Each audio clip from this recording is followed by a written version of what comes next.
And just when y'all thought I was letting up. Hey, yo, Adrienne, talk your shit. Adrienne D Edward PC. At A Edward Lawyer. Holla at your girl in New York and New Jersey. También yo hablo español. Si tú necesitas un abogado que hable español, tú me tienes que llamar. And now, episode 26, the story behind the glory. Yo, welcome to another episode of G-World Chronicles. This is your CEO and host, E. Pesos. This is another You are now episode tuned in to G-World 26, Chronicles. which is a very, very, very powerful, impactful interview. Now, you know my slogan, I tell you I get excited, super excited, but this is the first time I contacted a lawyer, and it wasn't for a case. You understand what I'm saying? To my left, I have one of the top lawyers from out of New York, representing New York and New Jersey, state and fed. You know you got to be separate, you got to be different, you got to be special to represent someone on a state and federal level and be successful at it. To my left, she needs no introduction. You know who she is, but I'm going to let her introduce herself. What's good, lady?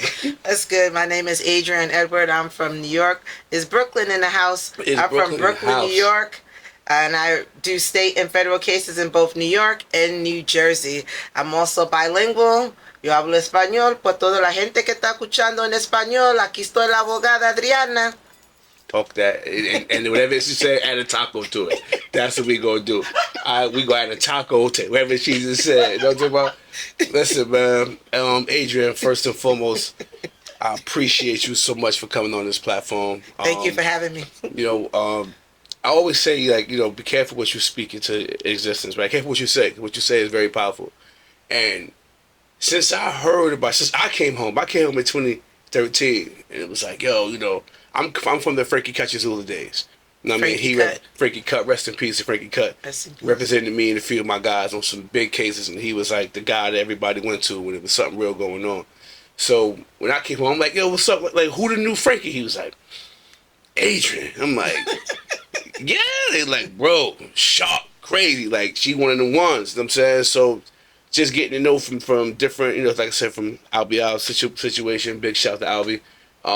Gorilla D, one of the guys who was like, bro, you know what I mean, reach out to us. I said, you know what, let me just jump out there and see what's up. I hit you with a DM, and within 24 hours, we was in communication. Absolutely. You know what I'm saying? I'm very, very, very elated to have you here. So once again, welcome to the platform. Thank you very much for having me. I appreciate it. So, and thank you for the introduction, too. Most definitely. You got that.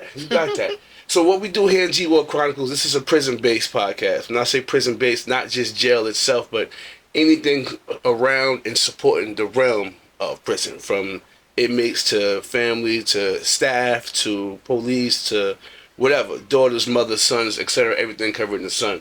And what better to speak about on a platform like this than to a lawyer who fights these cases every day, who sees injustices, who sees people being railroaded, taken advantage of, and you got to maneuver and keep it moving every single day. So I know there's an emotional journey behind the lawyer, you know what I'm saying, besides just paying the retainer and hoping she wins the case. I know it's much more for the lawyer who has to deal with it. So absolutely. Exactly. So with that being said, let's get to it. Now, first and foremost, born and raised in Brooklyn, correct? I'm born from Brooklyn, born in Brooklyn in Bedford-Stuyvesant. Nice. St. John's Hospital on Atlantic Avenue. Nice. I'm actually, I was born in Cumberland Hospital in Fort Greene, lived in Clinton Hill for some time before my family decided that we wanted to come to Jersey. My family lived in Clinton Hills also, 210 nice. Clinton Avenue. Okay. Say that. We was 201, apartment 6F. Okay. I mean, so we was small, very small world. Very small world right now. I mean, we were like basically around the corner from each other coming up, you know what I'm saying? But,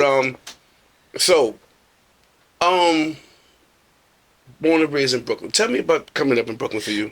So I was actually born in Brooklyn and stayed in Brooklyn and stayed with my grandmother.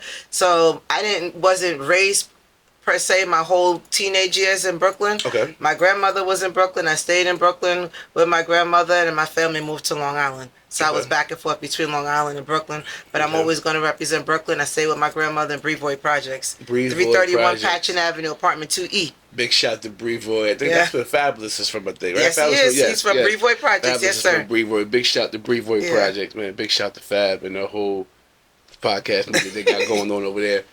Okay, so now coming up, you went to, what high school you went to?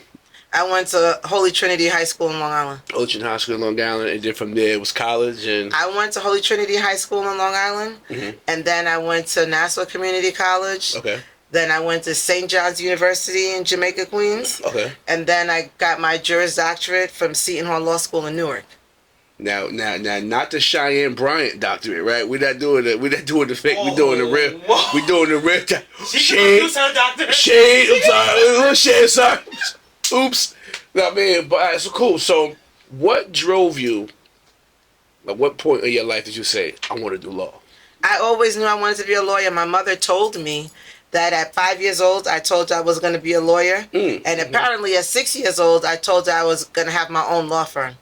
So I always knew at an early age, I wanted to be like a boss. And my mother would tell me I want to be a boss. I'm bossy because I never liked people to tell me what to do. I always wanted to do my own thing. So always was independent to a fault, that she would say. Nice.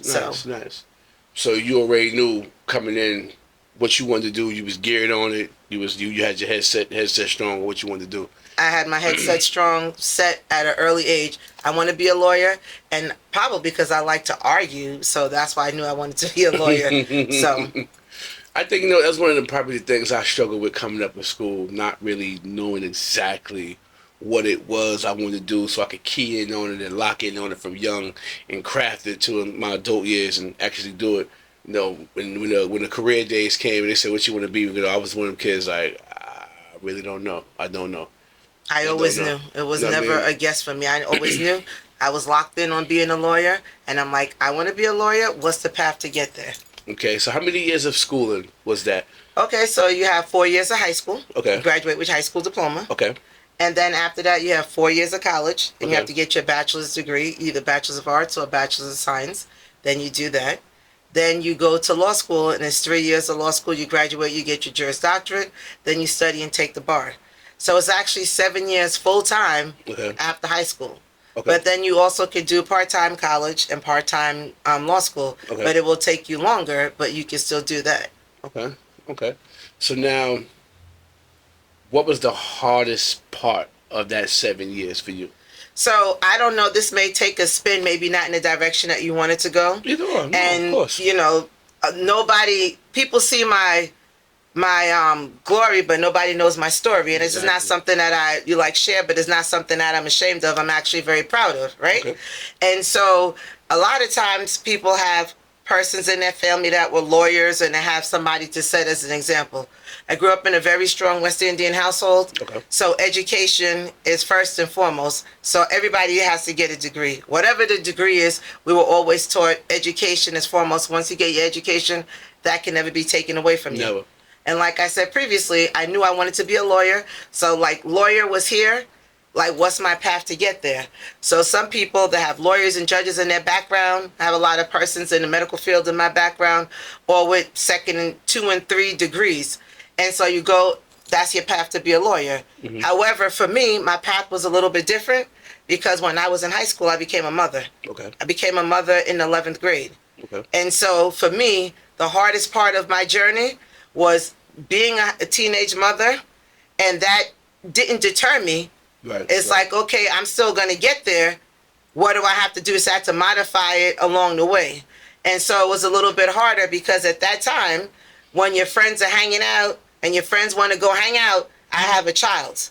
And so I was always focused and determined. So I can't hang out with you because I'm going to be focused. My mother didn't have this child. My father didn't have this child. I had this child. We're going to do what we have to do, and we're going to keep it moving. So the hardest part of my journey was having a child in the 11th grade and then going through college and then going to law school. But the best part of it is when I graduated law school and I walked across that stage, my son walked across that stage with me hand to hand at the age of 8. And we walked across that stage together, and I got my degree. And I will say now, that same son that walked across the stage with me when I got my degree from law school, he's also an attorney as well. Nice. Give it up to that. Big shout to that. That's what's up. Determination and dedication at its finest. And perseverance. That's 3 of my words I always talk about. Dedication and perseverance. Okay. Hard work, determination, and perseverance. So whatever your goal is, I don't care if that's your goal. Okay. Whatever you have to do to get there, you can get there. Okay. So now in that introduction, you say you do state and federal. Is there a different examination or different sector to get into to represent the federal side versus the state side?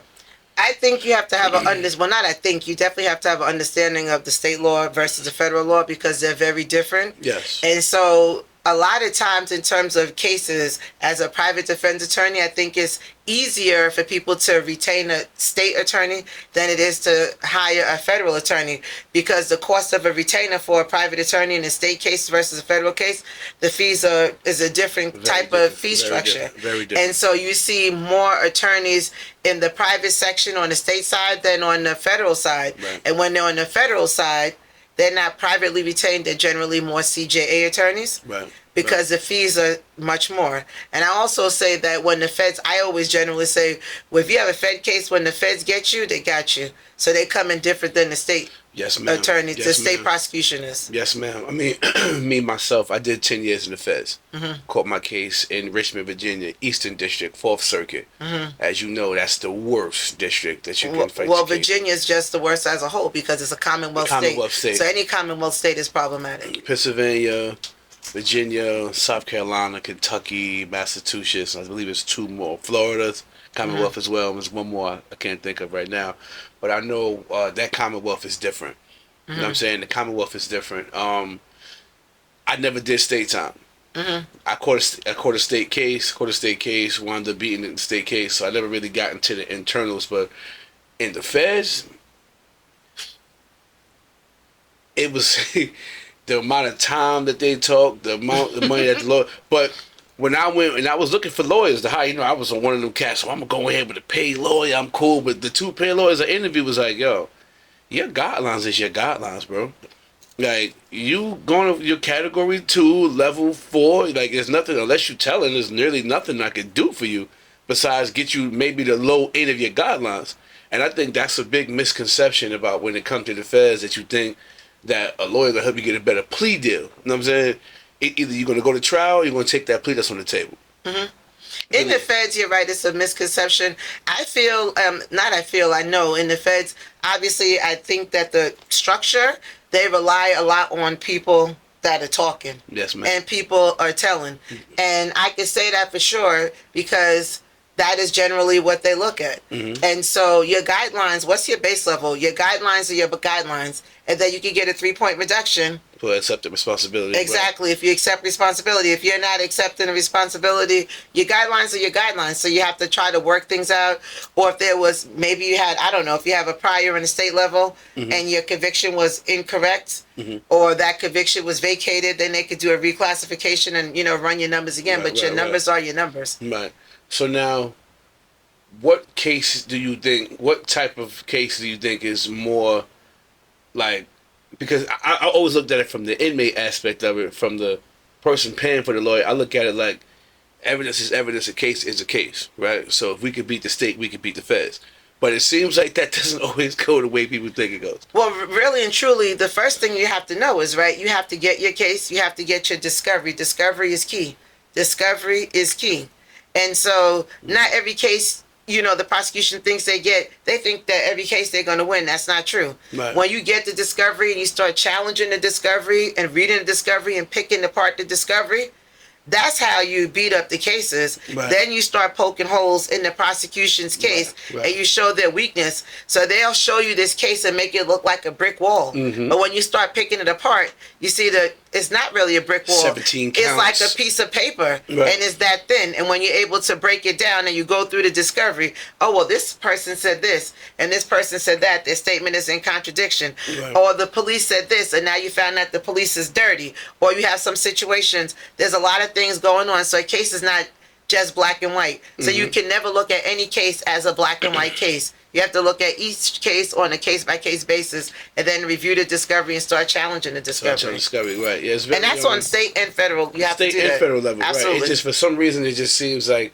with the state, it's like, all right, we can go ahead and box them. It's like with the feds sometimes, you just be like, because they'll flip, like they put somebody inside my cell, sitting people from, what I'm saying? It was one of the, like, I know firsthand the lengths they'll go to get somebody to tell on you. You know what I'm saying? They'll put people in your cell.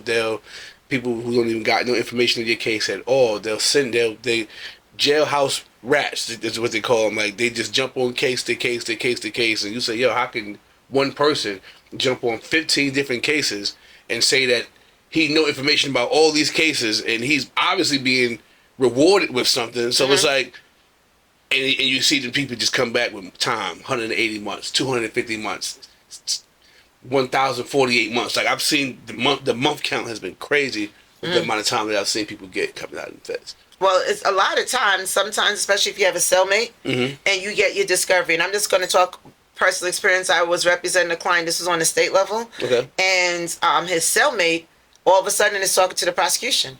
And my client on the state level, he's charged with homicide. He wants to go to trial. And the prosecution is like, oh, we have a witness that came forward. It was a cellmate. And the statement he gave, and I'm like, well, this is too accurate. Why is this so accurate? So you know perfect. why? Because when my client was leaving the room or he was going to commissary or like rec, the kid was reading his discovery. You read my mail. He was reading his stuff, and then he was going back to the prosecution. I bet you that. And on the first level, it would appear that, you know, he's like, oh, my client was talking to him. When in actuality, the client never spoke to him, but he was reading his discovery. Yes. And then he wants to come forward. Yes. When you have situations like that, sometimes that happens, you would trust that your lawyer is going to pick up on that and then challenge this person, like, where did they come from out of the blue? And then all of a sudden they claim that your client is talking when the client never spoke, but you're reviewing the discovery. So I'm always cautious when I send clients discovery, like, be careful not to leave it out, et cetera, et cetera. So a lot of times you can send clients now, lock that lock up. Correct, or you send them the flash drives and how you house it. But years ago, this was like probably 15 years ago, it was like paper discovery. And the client would have it in his room, and then the client would read it. It's not, I don't think they have access to it now as they would before because it's on flash drives. So I'm not really familiar with the inner workings of how the clients maintain it inside. But I put everything on a flash drive, and I think it's a little bit more of a deterrent than having a discovery printed in paper. That's crazy you speak on that because I have personal experience with that. I had went on a visit one time and had a cellie from Trenton, and there was a guy in Virginia, and he just kept like, you know, he just was, yo, don't mess with nobody. Make sure you fuck with me. Make sure you fuck with me. And I come off visit one day, and my cellie like, yo, I see he all scruffled, and I said, what's up? He like, yo, I was just fighting with Clarence. I'm like, for what? He was like, he was going through your mail. When I came in the room, he was in your mailbox. In my mailbox? Where he at now? We go to his room, he done packed up already. He gone. 2 weeks later, my lady get a subpoena, and another friend of mine get a subpoena. According to him, I gave him information, and we done did some business, and I done, like, look, I ain't say nothing. I'm like, that's when he was in my, because there was so much mail and pictures. I'm like, what did he take? I don't even, if he took anything, I wouldn't even know because there was so much to look through. And so I know personal experience that they will go those lengths to get somebody to tell you. I mean, and it's sad. I mean, it's sad when you in there and feel like you're back against the wall already from the case you fighting. Now you don't even know who to trust coming inside your room. You know what I'm saying? So it's definitely a very hostile environment inside the feds. Well, I think when you're a client or, you know, a person, inmate is in custody, you have to have the mindset that you can't go in there and trust anyone, right? Trust is something that has to be earned. It's not automatically given. Right, so you can't go in a facility with a mindset to trust anybody, to be honest, right? Exactly, basically. All right, so has there ever been a case that changed you emotionally? There has been a case, well, a couple. Like there's been cases that changed me emotionally. There's one I had represented a female. Okay. She was a juvenile, and it always stayed with me. This is long time ago, and this lady was a juvenile client. She had a mother, and the mother was strung out on drugs. Okay. And the mother was I don't like to say junkie. She was a drug addict. She was addicted to heroin. Okay. And her daughter would witness her mother getting high. And then the daughter ended up to grow up. And she got arrested. And what did she get arrested for?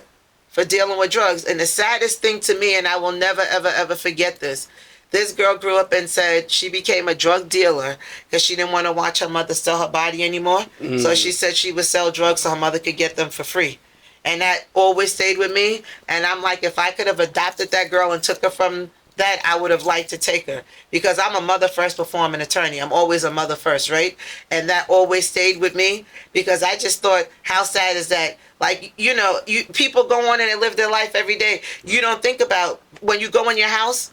Nobody knows what's going on when you close the door. Nobody knows when these people go home and they close the door. Right. And I thought, how sad was that this girl grew up and then she's like, I'm going to be a drug dealer so my mother doesn't have to sell herself anymore. I can give it to her. I mean, it was that always would, you know, that like just stuck with me for, you know, like a really long time. And then another one that equally bothered me was this lady. She was like, you know, another person. She was strung out on drugs. And she was HIV positive. Okay. And this woman, everybody after a while knew she had HIV. And then she was letting people have sex with her kids, like selling her kids to have sex with them, and so that she could get drugs. And this woman had a young child, and a person had, you know, was having sexual relations with her young child, and I was like just visualizing it, and I'm like, how would you pick up this little child and, you know, sodomize this child, right, and then give the mother money to get drugs? It was just like emotional roller coaster. Yeah, I'm like, I couldn't even, and it was, you know, I was representing her and like on the abuse side, and it just I can't even like talk about it. I can't even conceive in my brain how you could do that. I get it. So those two things that like stay with me, you know, forever and ever. So I'm just saying that drugs are the devil. Right. And what people do to get the drugs, yes, ma'am, is even more of a devil. But what you do to your children and your family to get it, that's whole next level. Yeah, it's different. So in this job, I've seen it all. Different ball game right there. I could imagine, from a mother's standpoint, like, you know, this is. Wow, I mean that's heavy, and still have a job to do during all this. You know what I'm saying? Like I'm emotionally attached, but I can't really, you know what I'm saying? I still got a job to do. You know what I mean? So yeah, I definitely get that. So when you look across the courtroom and see a defendant's mother crying, what's going through your mind? Again, I'm a mother first, so that I sit there and I think about it. I mean, I think it's just very sad. As a mother of 3 black and brown children, that's why I call my sons. I have 3 sons, and so I'm a mother first before I'm an attorney. And you see the mothers, they're like heartbroken, right? You see their son. These are young men, and I say and I believe when you put a man in jail, it's not just putting a man in jail. They get sentenced to time. Now you're incarcerating a generation. He's no longer able to procreate or anything. He's in a jail 1 year, 5 years, 10 years, and then we talk about what happens to the black household. You see more and more black women as head of the household because the men are absent. Where are they? Because they're in jail. To me, what I think is very sad, twice in my career, I represented a man, an adult, and then I had his child. That to me is really sad.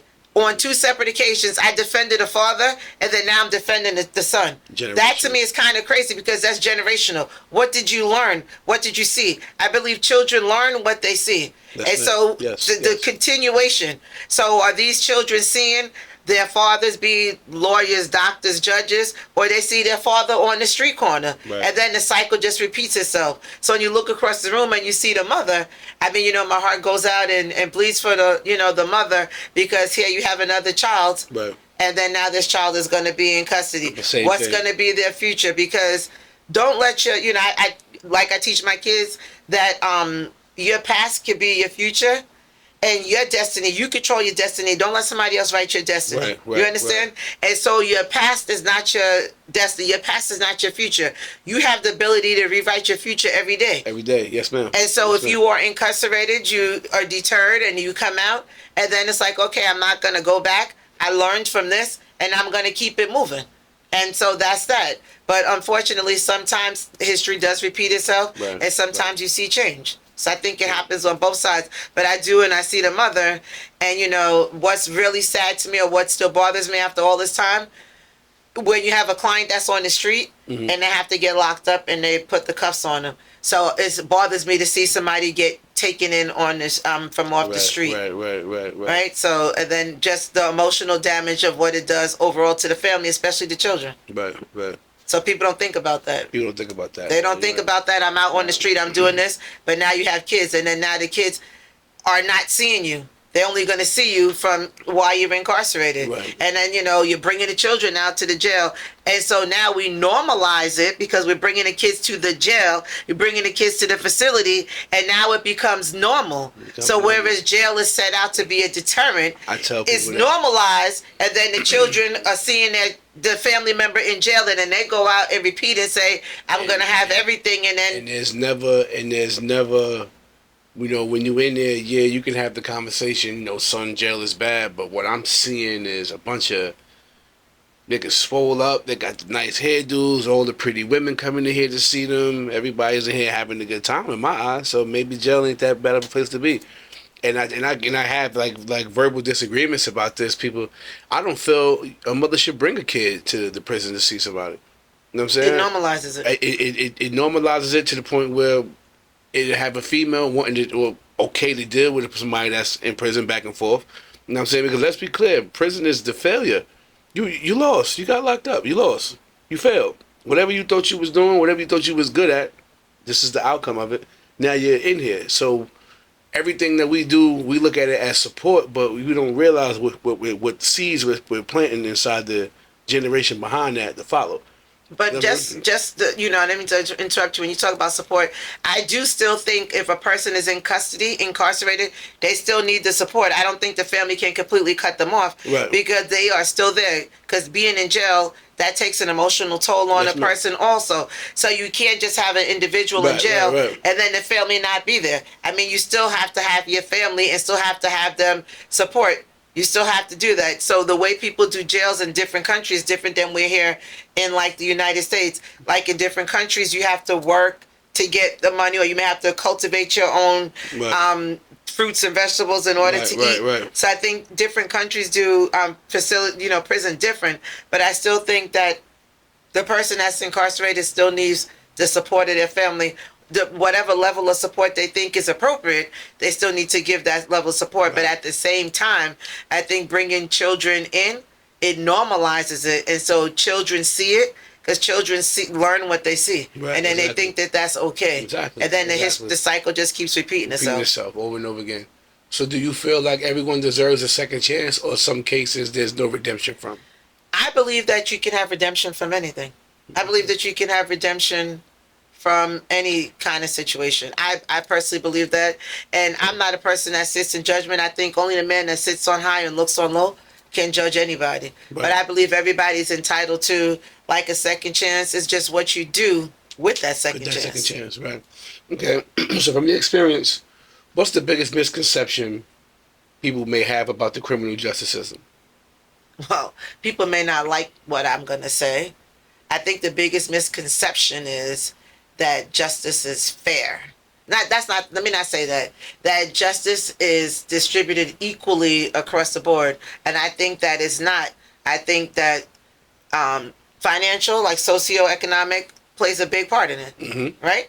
I think that that's the biggest misconception. So yes, it's true that, that justice is supposed to be blind, and we have the lady, hear nothing, see nothing, the symbol. Right. But I do think that the biggest misconception is that I think that you're supposed to believe that you're not judged by the color of your skin.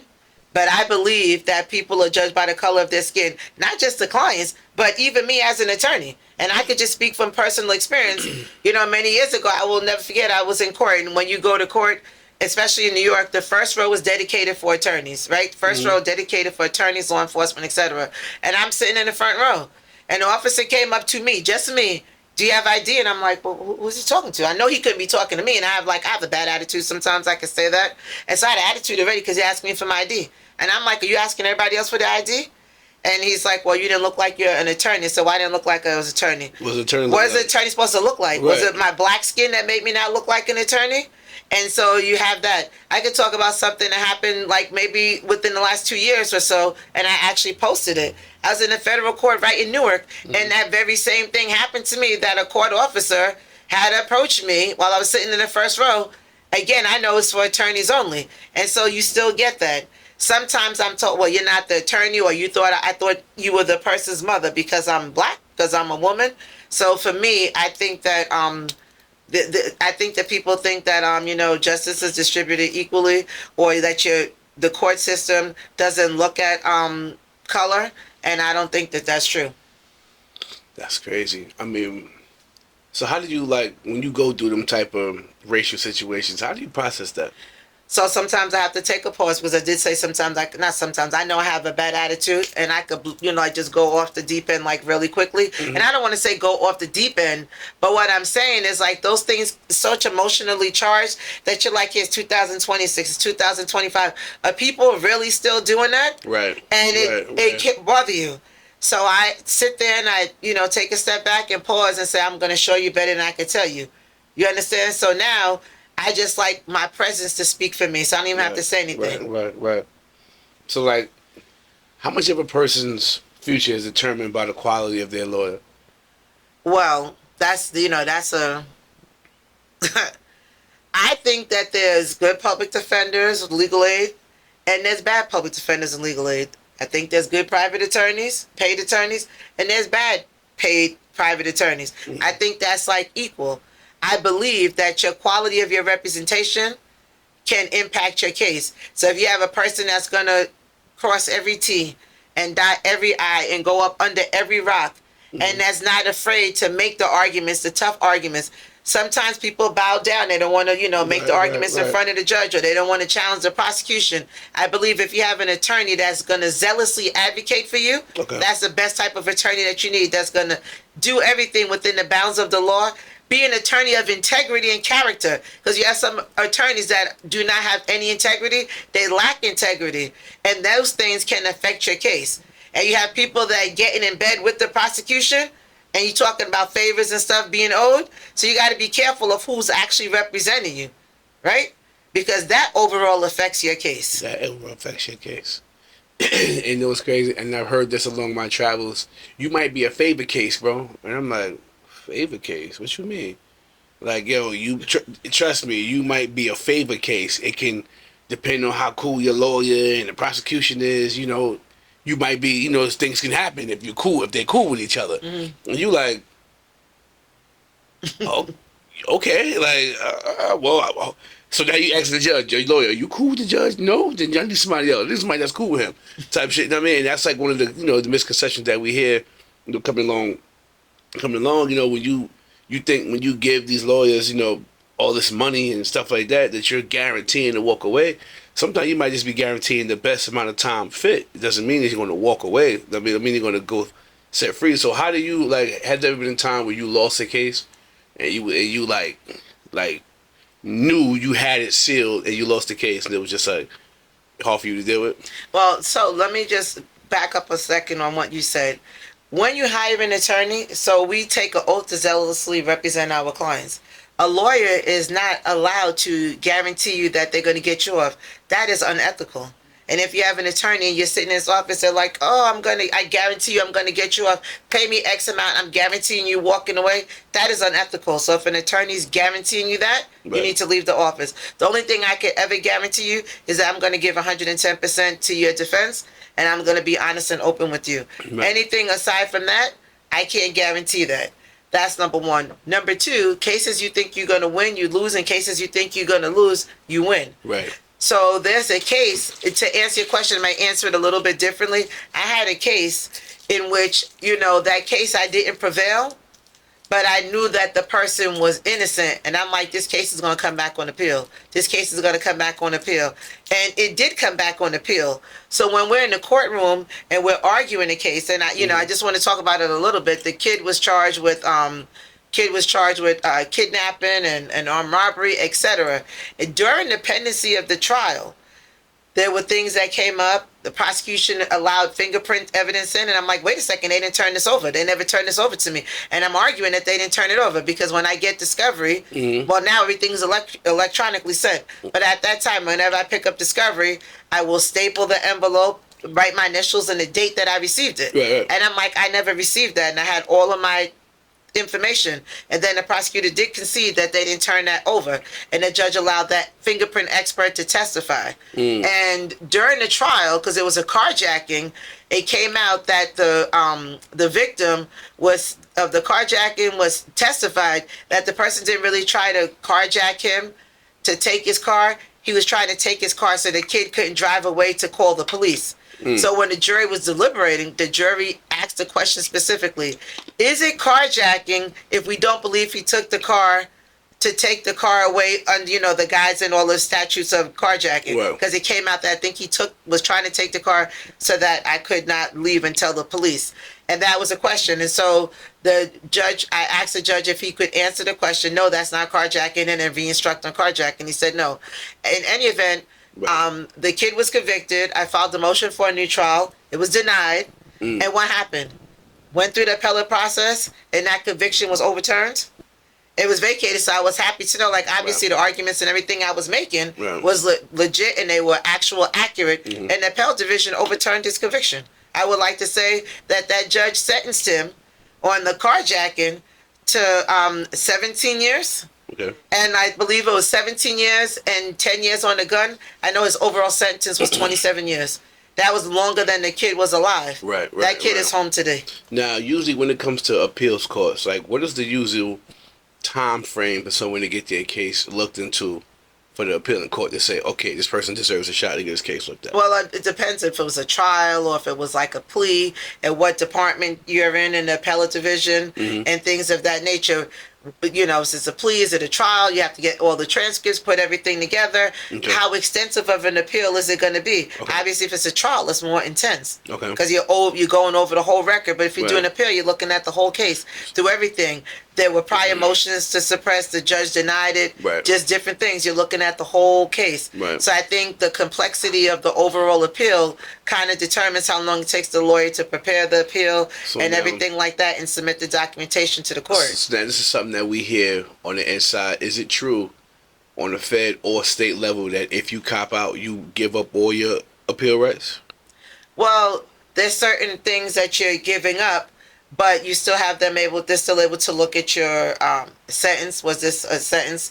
Was it an abuse of power of the sentence? Did you get sentenced? If the judge didn't do something properly, you're never waiving that right. Right. You're not waiving that right. But when you're pleading guilty, especially if it was a plea and you had a negotiated plea with the state, right, and you're I'm off, this is my counter offer, and the prosecution agreed to it, you're still not giving up the rights if the court didn't do something within the bounds of the law. You're never waiving that right. Those rights are never given up, right? You still have those rights. Okay.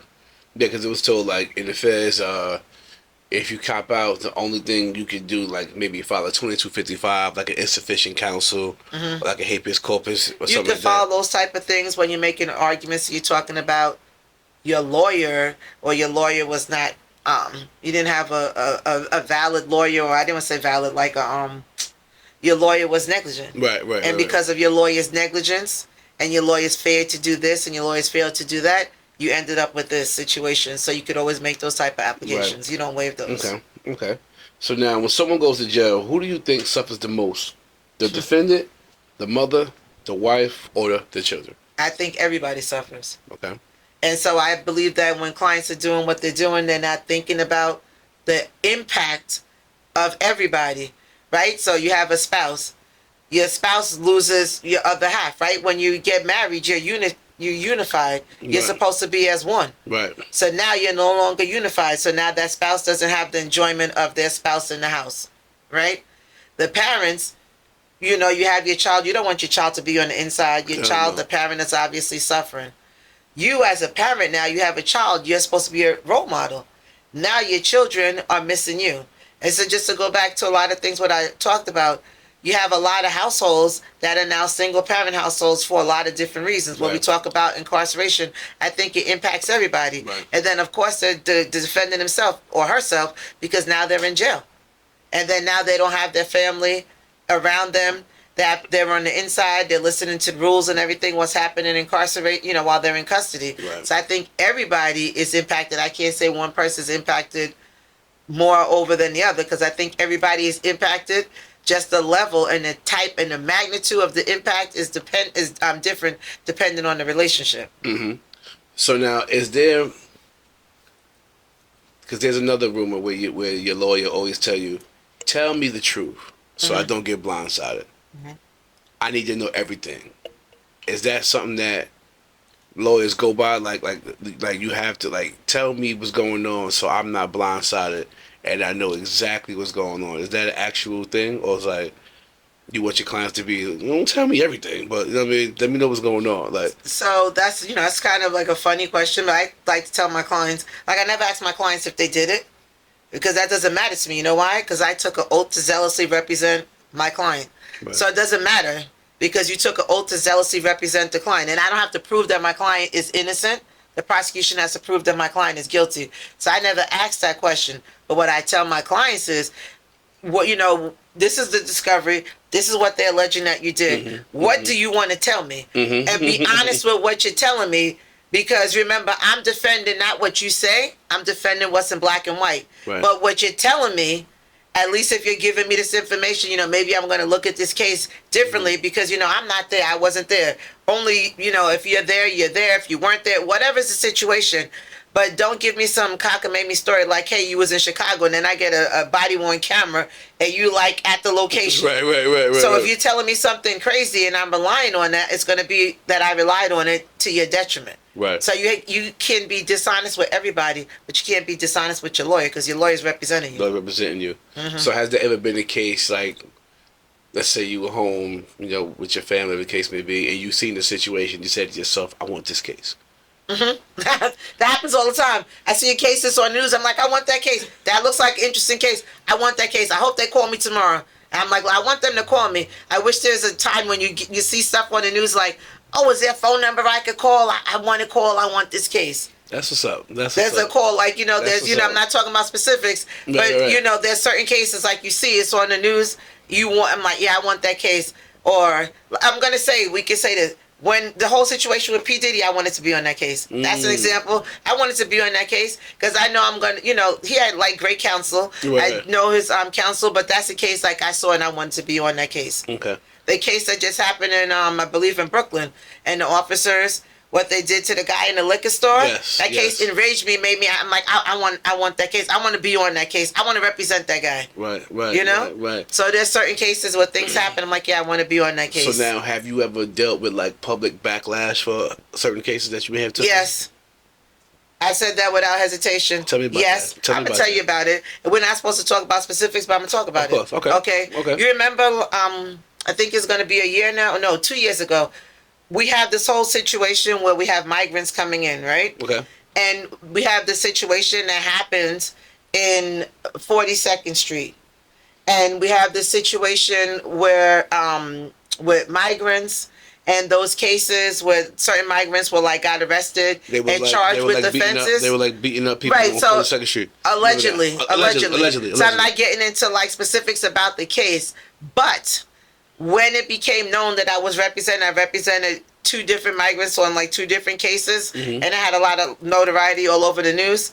I was getting emails and messages. Well, you're representing this person. They need to be in a firing squad. Well, this person did this to a police officer. How could you represent? So I was getting all types of crazy emails and messages that I'm doing my job and represent them. Just like the prosecution has a job to do. I'm a defense attorney. I have a job to do. Right. The Constitution says that you have the right to counsel. And if you can't afford counsel, counsel shall be provided to you. Right. That's what it says. I'm doing my job, and so I'm getting backlash for doing my job. Oh, wow. Right? Wow. And so I'm not going to bow down. I'm going to do my job and zealously represent my clients, regardless of what somebody has to say. I get that. Damn. You ever felt like it was getting too thick for you at times? Maybe No, I'm going at this. Regardless to what, I'm going at this. No, because I'm going to do what I'm supposed to do. I'm going to represent you within the balance of the law. I'm going to zealously advocate for my client, and I'm going to represent you to the best of my ability. And that's it. So now let me ask you this question. Defense attorney, district attorney. Do you feel like you gotta be, for you to be a defense attorney, what do you is it a certain energy you got to have or flip to be a defense attorney versus a? So I've been a defense attorney. Tomorrow's going to be my 31st year. Big shout to that. I was 31 years. 31 years. May 31st, 1995, I was sworn in as an attorney. So I've always been a defense attorney. Okay. And I've always been a defense attorney, and I believe, so all my boys play sports, and this is kind of crazy like parable, but I think as a defense attorneys, we have peripheral vision. If you play basketball, you have to have peripheral vision. You got to see the court. Right? I think prosecution sees straight ahead. Prosecutors see straight ahead. I think defense attorneys, we see the whole floor. Mm-hmm. So as a defense attorney, a good defense attorney can anticipate, like playing a game of chess, you can anticipate the move that your opponent's going to make before they make it. Mm-hmm. I think defense attorneys, we can see and think outside the box. Mm-hmm. I think prosecutions just see straight ahead. So the basketball player, we see the whole floor. We see the whole court. We see the man down the court under the basket, and we see our guy right next to us. Right. Prosecution sees straight ahead. Defense attorneys have great peripheral vision, and we can see the court. So now we know every job has its woes and its issues, right?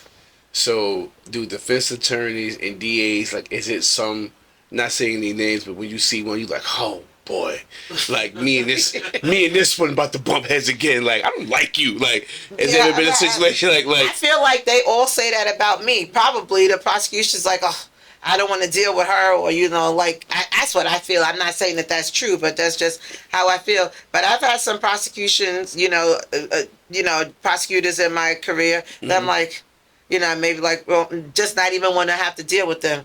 Like, it's I'm a person that pick up on energy. And I'm nice to everybody. Right. Ha ha he he, joking out. But we in front of the judge, it's about business. It's go time. And so right. And so as a defense attorney, you live and die on your reputation. So I'm working hard and everything for my clients because everything is word of mouth and referral. They know I'm good. I believe that clients want somebody's going to go and represent them to the best of their ability and do every single thing that they can for you. No playing games, no cuddling with the prosecution and hold. Right. You understand what I mean? Right, we going out to the bar and hanging out with the prosecution. They want an attorney that's going to work hard and do everything, that they have to do for them. And so I say that to say that I feel like, there's some prosecutors that you like and some of them that you don't like. And I think there's some prosecutors that like me and don't like me. And there's some judges that like me and don't like me. But I'm not here for you to like me because I got a job to do. So whether you like me or not, I'm standing here 10 toes down representing my client. It's just as simple a point as that. I'm not here to be your friend. So if you had the power to change one thing about the criminal justice system, what would it be? I think that if I could change let me think about that question for a second. If I could change it, that quality representation could be provided to everybody, regardless if people could pay for it or not. Right. Quality representation. Right. That it could be, afforded to everybody, whether they could pay for it or not. So now, has there ever been a situation where you like, I'm gonna take this pro bono? I've done that. You've done it. And I'm going to tell you, I want to go because this is a case that was pretty well known. But I had a case that I saw on the news, and this was long time ago. And the client was alleged to have done certain things. Okay. And it's so funny that I saw it on the news the night before, and the next day, like I got out of court in my office, that called me and said, "Oh, client Joe Schmo was calling you," and I'm like, "Oh, I saw that on the news. Yeah, I want that case." And so they were wanted by the police, and then they told me where they were, and I went to meet them, and I took that case, and I represented them, and I've done that. Not saying I've done it a lot, but I've done that. And you ever lost sleep over a case? Absolutely. I've lost sleep over cases. Just diving in, I believe. So as I think, people say you doctors, lawyers, architects, you put us all on the same level. Mm-hmm. I think, so as a lawyer, you're a doctor of law, right? Okay. But, when you're in a case, especially when you're on trial, you're thinking about the case all the time. Well, what about this? What about that? Did I forget this? So you could lose sleep. Right. And so you want to just make sure that you attacked every single angle. So sometimes you could lose sleep over it. Right. So you want to make sure that you did everything that you're supposed to. So sometimes it's hard to detach yourself because I have this person's like a doctor, you're performing surgery, you have the the patient's life in your hands. Right. Well, as a lawyer, I have the client's liberty in my hands, right? And so that's a job and responsibility that I don't take lightly. So somebody's liberty is on that line. And so you want to make sure you do everything to represent that client because, their liberty is at stake. And that's a big deal, right? Doctor of law. So am I like a doctor of podcasting? Like, I guess. Dr. Bryant. My last name is Bryant. Right. Okay. Hi. Good afternoon, Dr. Bryant. I'm Dr. Edward. Nice to meet you. Dr. Bryant of podcasting. Yes. Right. Yes. That's my new handle. I'm going to patent Dr. Bryant of podcasting so I can call myself that anytime I want to. Okay. So now let me ask you a question. So your thoughts on the prison system. Do you feel jail reforms people?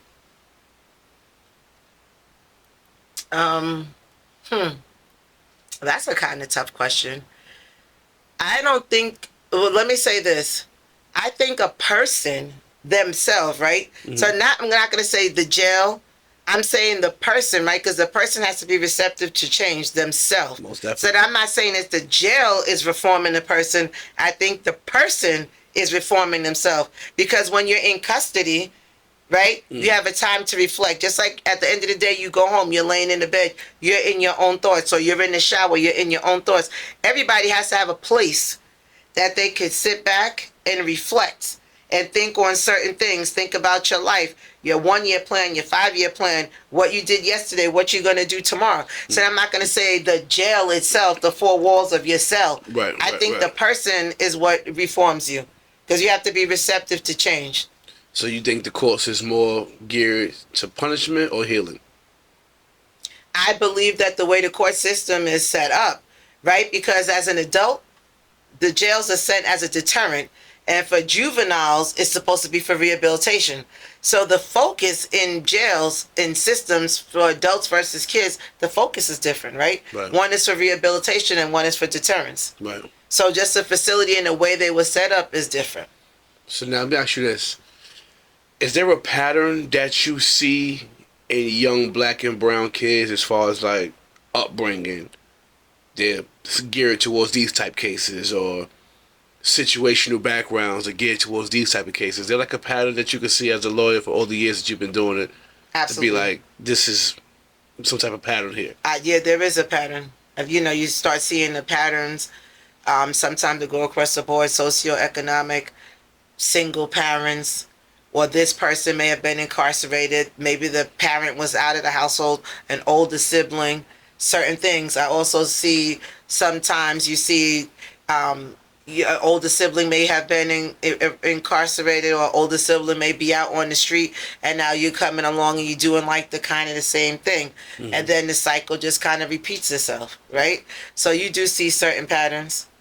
You do see certain patterns. Right, because it's like, I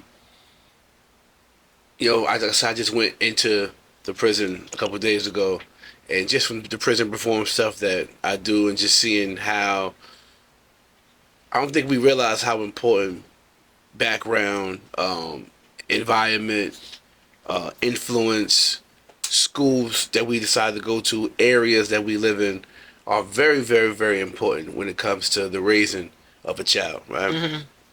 And I feel like the juveniles need more of the attention than the grown men. Not saying that I'm saying that the grown men, you're 30, 25, 21 and over, you kind of not set in your ways, but you kind of already got your mindset of what you want to do.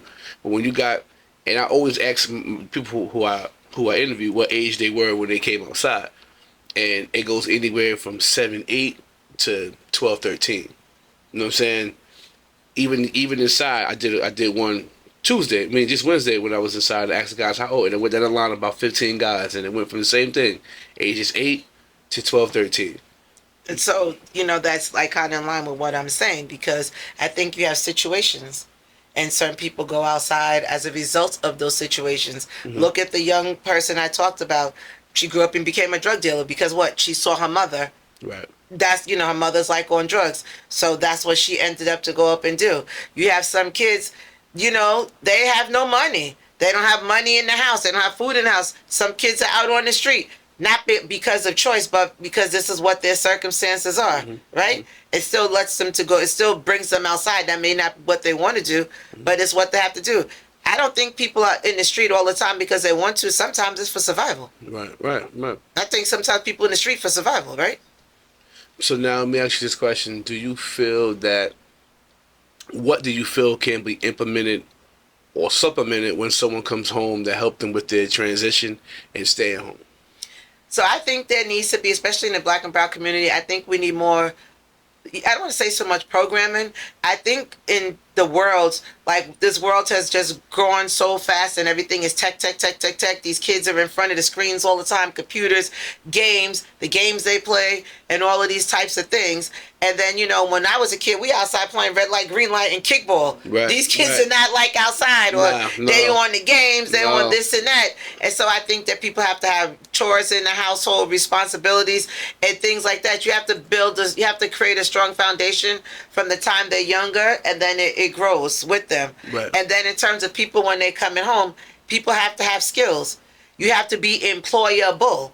Because if people are not employable, when they get home, they go back to the street. Right. And that's what happens. Right. So really, what do I think needs to happen? You have to have opportunities created so when people come home, they can transition. They have to have a skill, they have to have a trade, they have to be employable. So if you have certain companies that are inclined to represent persons, strike that are inclined to hire people that have records and things of that nature. Because if people, let's face it, if they're not able to get a job, a lot of times, you know, people come home and have the mindset they're not coming home to go back in the street. They're not coming home and they're not going to pick up like people that have like drug dependency, because that's another story we didn't even touch on, right? I think substance abuse is another problem. But if people are able to come home and they are able to be on their own 2 feet and they are able to go get a job, if you have more companies that have programs set up and designed, like I'm going to give this person a chance, I'm going to hire this person that just came home, etc., and they're able to be employed and they're able to support their family on that money that they're earning, I think we would have less rate of recidivism. Yeah, because you have like right now, the 3 main drugs that they're dealing with right now in the prison system for New York, I don't know about Jersey, they're smoking pesticides, K2, and rat trap glue. All right, these are the main 3 things that the prisons are dealing with right now. These are the crises that's going on in about 25 state prisons, New York wide. They're smoking pesticides, K2, and mice trap glue. I can't comment on any of that because I'm not familiar with, not even familiar with that. I never even heard of rat trap glue or somebody smoking that. So that's not something that I'm, have any knowledge of. But I think substance abuse is a big deal, and it plays a big role, right? Right. So I mean, I guess I was just with the guy, Andre Norman, motivational speaker that took me inside the prison with him, and he was saying, that's pain.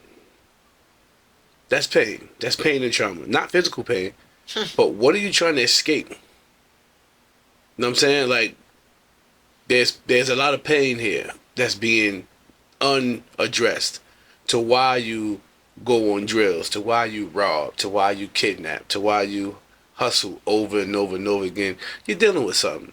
And this is how you're coping with it, by doing these certain type of drugs. And I'm sure being an attorney, you've seen, like, in South Hudson County, there's a big epidemic with the PCP. Somebody kill someone and wake up in the bullpen and say, I did what? None of that. You know what I'm saying? Out hallucinating, running around naked. And the next day, I don't remember none of that stuff. I did what? Like, I mean, so substance abuse is definitely a major reason why a lot of stuff happens. You know what I'm saying? Coping drugs, gateway drugs to other drugs. You know what I mean? And it's all just suppress stress from something that you went through probably as a child, unaddressed things. So now we're going to go to a segment called Rapid Fire, right? And then we're going to close, and I'm going to let Maisa have a few questions with you as well. So Rapid Fire, I'm going to ask you a series of questions. It's 2 questions, but it's 1 question that's going to be the answer. Okay? Okay. Justice or mercy? What's rapid fire? Justice. Justice. Prison reform or tougher sentences? Prison reform. Rehabilitation or retribution? Rehabilitation. Second chance or zero tolerance? A second chance. Okay. Hope or fear? Fear. And what does freedom mean to you in one word? Liberty. Okay. So now let me ask you this. Imagine a young man sitting in the prison cell right now watching this interview. He lost hope and he believes his life is over. What would you say directly to him if he can hear you right now? Pick your head up and believe. And whatever it is that your greatest hope is, you have to, think about it. Think about positive thoughts, because I believe what we think about, we could bring about. It's never too late, and never give hope. It's never too late to give up hope, because I believe that hope is always there, and sometimes it may be hidden, it may be disguised, you may have to find it, but I believe hope is always there. Hope is absolutely always there. And a lot of times, young black and brown men, we catch these cases and we really don't be realizing what we're involved in. Let's be clear. A lot of times we just out here impressing or putting on or trying to, be something that we're, chasing the illusion. And then when it comes time to, you catch a case and you got to give 10, 15, 20,000 to a lawyer, and people are like, So, Matthew, is there ever a situation where you can take a public defender case, like a public defender case will come to your desk, or private is private, that'll never come to you? So I've had clients that have public defenders that are representing them right now, and then their family would retain me. So that happens, Right. if that's what you're asking me, right? So I have clients that are currently represented by a public defender or legal aid, Okay. or, what you have, a private attorney, which is considered a pool attorney in New Jersey or in New York, called the 18B attorney. Okay. And then the family contacts me and says, my family member, friend, etc., is being represented by this person, but they want to retain your services. So that happens. That happens, okay. Because like a lot of times, like you might luck up and your public defender be a good lawyer. Absolutely. Like I did say that before. You have, I don't get into, because it's so funny, right? Mm-hmm. Clients call me and I'm like, well, who's their lawyer? Well, they have a public defender, have legal aid. I'm like, well, they're still attorney. Well, no, they have a public defender or legal aid. Some people think that public defenders are not lawyers, or legal aid is not lawyers. Right. I'm like, they automatically write them off. Automatically write them off. I'm like, they had to go to law school like I went to law school. They had to take the bar like I took the bar and get admitted as an attorney. Right. So we talk about misconceptions. I think that's a misconception. People think that public defenders and legal aid are not attorneys. So now, when it comes to the feds, right? When it comes to the federal government, why do you think people are scared of them? Because the federal government, I think, has zero tolerance. And like I said before, a lot of times when you get a Fed case, when the Fed's coming for you, they got you. When they coming, they coming. I mean, when the Feds are coming, they're coming. I think that the cases are like tighter. Maybe it's the investigation, how they put the cases together. I just think that federal prosecution is different than state prosecution. And a lot of time you have a case that started in a state that got transferred to the feds. It's the same discovery. It's the same paperwork, right? Because that's what happens. You ever heard of a case like they say in New Jersey called trigger lock? Mm-hmm. They trigger lock you. The case started in the state, but now it's in the feds. Right. It's the same thing. How come it's a different kind of situation, a different outcome? Because I think it's the way in which they prosecute the case. Right. It's the same paperwork, right? Right. Because, yes, it's the same paperwork. And, like, in the feds, I know your criminal history. Because the charges itself don't really be much. If this is category 0, level 0, it might be a 3 to 5 year charge. But the enhancements, on top of the enhancements is what got you 181 to 215 sentence. The months, yeah, when they first start 120 months, 184 months, you start counting like, oh, that's 12. I start counting. Listen, when the judge said, Mr. Brown, I sentenced you to 121 months federal time. I said 12 that's divided by. Yeah, you start counting, right?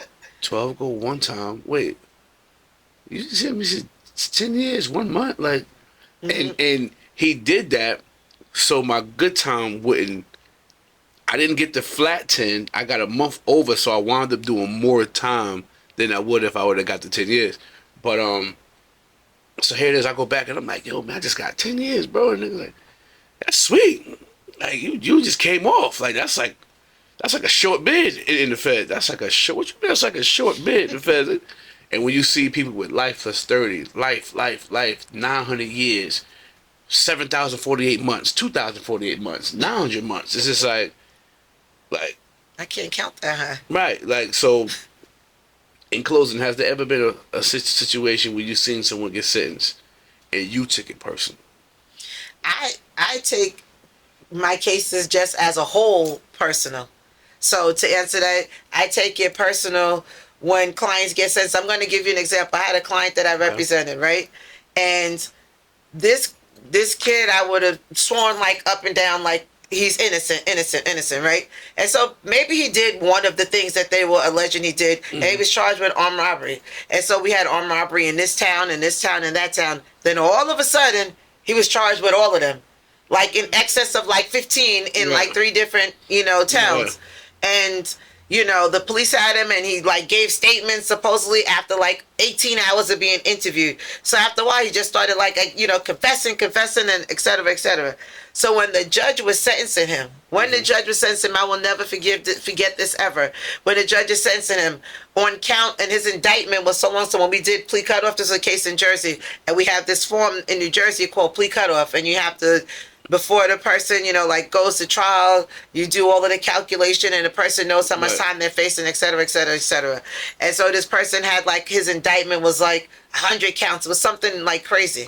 And so when the judge was like, on count this, I charge you to 20 years, and on count this. And I remember when the judge was just like sentencing him, and I just like put my head back like this, or like I was like feeling a tear was from, and my client like kicked me under the table. It's like, Miss Edward, don't do it. Don't do it. Don't let me see you do it. Don't let me see you cry. Like the way he was saying, I was starting to take it personal, because he was just handing down the sentence, and I just had my head back. And I mean, I was taking that like so emotional, because with every 10 year or 20 or whatever amount of time, I don't remember what it is now, whatever sentence he was giving him, just adding this, was inconceivable.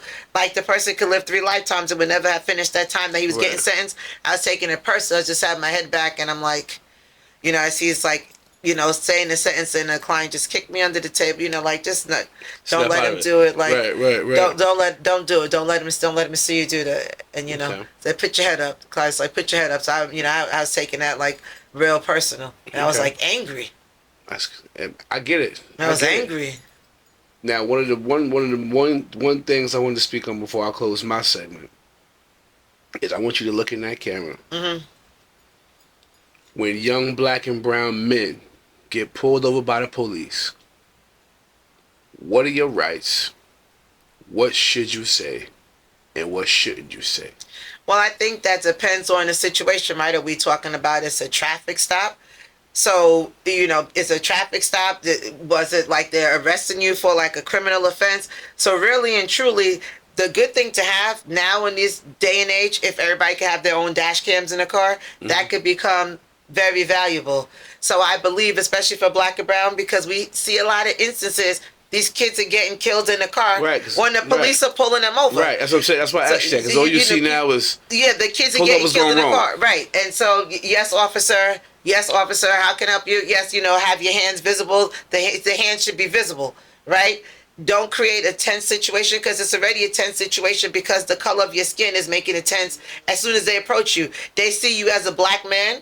They see you as a black person, so they see you already as a threat. And I don't care about the age. You could be a 13-year-old, you could be a 50-year-old, but you're a man of color, you are already a threat, right? How many young kids do you hear stories of they got shot and killed by the police because they don't see you anymore? They just see a man, or they see you as a black man. They see you as a threat. No. Hands visible, and, answer the yes, sir. Yes, sir. Why did I get pulled over? The officer's going to license and registration. Sir, I'm going to take my right hand. My license is here. They're going to take my right hand and get my license and give them the information. Here goes my driver's license. Never make any admissions. Don't make any admissions. Don't make any confessions. Right. Be compliant and make sure your hands are visible, because you don't want to create a tense situation. If you're a person that's licensed to carry, you may want to tell them, I'm licensed to carry, or I'm armed. And so they don't have a situation when we see gun, and they see your black face and then gun, and not know that you're licensed. And then that creates another heightened situation. So I believe, everybody needs to know you have a right to remain silent. You're not going to incriminate yourself. But at that point, if it's a traffic stop, and they're asking you for your license and registration, you're giving them the license and registration. If they're going to give you a ticket, they're going to give you a ticket. And I mean, it's as simple as that. If they trying to search the car, do you have a warrant to search the car? Mm-hmm. You have a dash cam, your camera's recording. Officer, when I need to make sure that your body camera is on, so this whole interaction between myself and you is being recorded. I'm being compliant. I'm not being hostile. And so you want to always try to keep the situation as cool, calm, and collective, because the situation itself, just by circumstance, is already tense. Right. So, that's what I would like to, sit there and say. Because I drove on that, because all up and down social media is all you see. It starts from a pullover to you being dragged out the car to pow, somebody's on the live. Because the police they start saying that they're like, here's the thing, right? Because the police always try to justify the shootings and say, my life was threatened. My life was in danger. I felt threatened. I felt scared, or whatever. They always say that, right? Mm-hmm. That's what the officers will say to try to change the narrative, or to make the narrative that fits for them to justify the shooting. Because you'll hear the officer, they get investigated, and they say the shooting was justified. The officer felt for his life. The officer feared for his life. Mm-hmm. So once you create a situation that there's no fear, like the officer couldn't be in fear for his life, mm-hmm. then the shooting can never be justified. So that's why, calmer heads will prevail. Yeah. So when they get to that situation, they're like, quit resisting. Like, look at that case in Brooklyn the other day. Quit resisting. The man is in a liquor store to make a purchase. He doesn't know what's going on. I don't believe the police even identified themselves as police. And then now they're trying to, put his hands behind his back to arrest him. Stop resisting. Is he actually resisting if you were not lawfully arresting him? Right. And what is he resisting? I'm concerned. I'm asking questions. What do you... Right. Like, I'm in the store trying to buy something, and you're in here trying to arrest me. Right? So, I mean, that case just spun out of control. Like, it went from 1 to 10,000, like in a quick second. Right? To the point the police are kicking him, etc. And I always say, wow, look, they had that on camera. Imagine if they didn't. But we have plenty of situations, countless cases, when it's on camera, and then the police get acquitted. Right. It's on camera, and this person is now deceased, shot and killed. It's on camera, and the police go on about their business. Why? Right. Because they always end up saying that the officer was justified. So you have to create a situation where it's cool, calm, and collective, mm-hmm. to never give them that opportunity to say, I was in fear. So your hands are visible, no quick movements, no jerky movements and things like that, and be compliant. Officer, just letting you know, my recording is, you're getting recorded, or it's live, or whatever is the situation, mm-hmm. so that they know you're on even playing ground, playing field. Because when it's not, then it's like, the officer switching and say, I was in fear. It's always the same thing. I was in fear for my life. Right. And then that's what happens. Okay. Sadly. But there you have it. Stay cool, stay calm, collective. To add on to that, always, if you got tinted windows like most of us have, lower your windows. All of them. Turn your car off. Turn your car off. Completely mm-hmm. off. Turn the radio off. Phones off.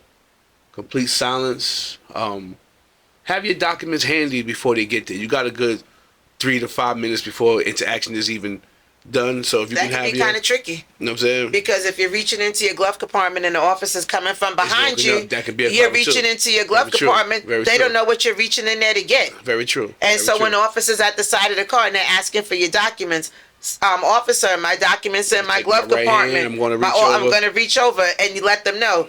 That may be risky if you tell them to get your documents before the police come. It might like you moving something around. It may look like you're moving and doing stuff. That's why I said no jerky movements, no few movements right away. Right. When the officer comes, your hands should be like on the steering wheel so they can see both of your hands. Turn your lights on.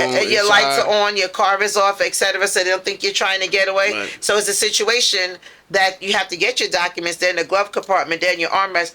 Officer, I'm going to get in my glove compartment my license and registration, and my armrest is my license and registration. I'm letting you know right now that that's what I'm reaching to get. Be very clear. Correct. With how you speak. Correct. Stay calm.